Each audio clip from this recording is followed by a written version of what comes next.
guys, it's Chloe. Welcome to another Con Chronicles. I just got home from Freecon the other night. It's a college-run anime con held at Florida State in Tallahassee. I thought this was a newer event, but it turns out their 20th anniversary is next year.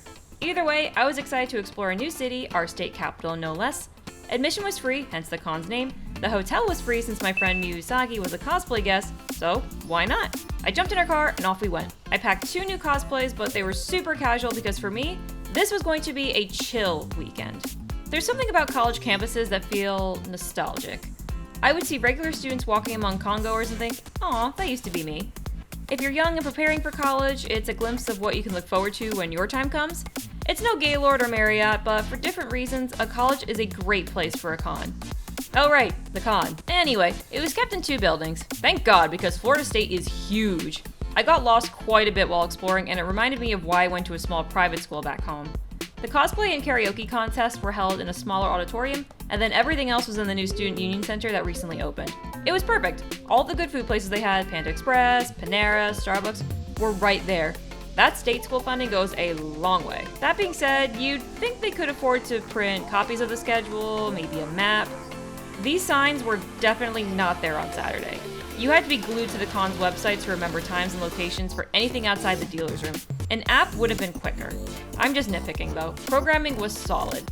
Lots of game show panels, which I love, panels covering fandoms that aren't My Hero Academia or Genshin Impact, and a mix of generic and niche stuff in between. There were no voice actor or comic book guests, but for this tiny hub of fandom, they were not missed. The game room was a bit lacking though. Even in its infancy, my school's gaming club had way more setups than that. This was the vendor's hall. I spent most of Saturday in here, booth sitting for Morgan while she judged the cosplay contest. It was kind of funny to hear this was double the size that it was 2 years ago, but hey, progress is progress. Despite its smaller size, the dealer's room had a great selection and some of the most affordable prices I've ever seen at a con. I took home a set of Sailor Moon magnets for just $10, and of course, one of Morgan's prints. You should definitely go buy one of these. They're holographic and shiny and catch the light in just the right way. DM Miyu Usagi on Instagram to get yours.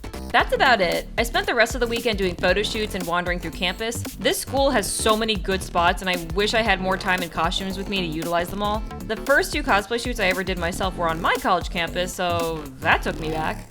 Except I didn't have the luxury of solitude because FSU is much, much bigger. Also, there was a con happening. Overall, it was a good weekend at Freecon. The only reason I wouldn't come back, unless invited, is that it's 5 hours away. But if you're local or close to Tallahassee, I would recommend it. If you were there, share your experience in the comments below. If you enjoyed this video, hit those like and subscribe buttons, ring the bell, follow me on my social media link in the description, you know how it goes, and I'll see you next time.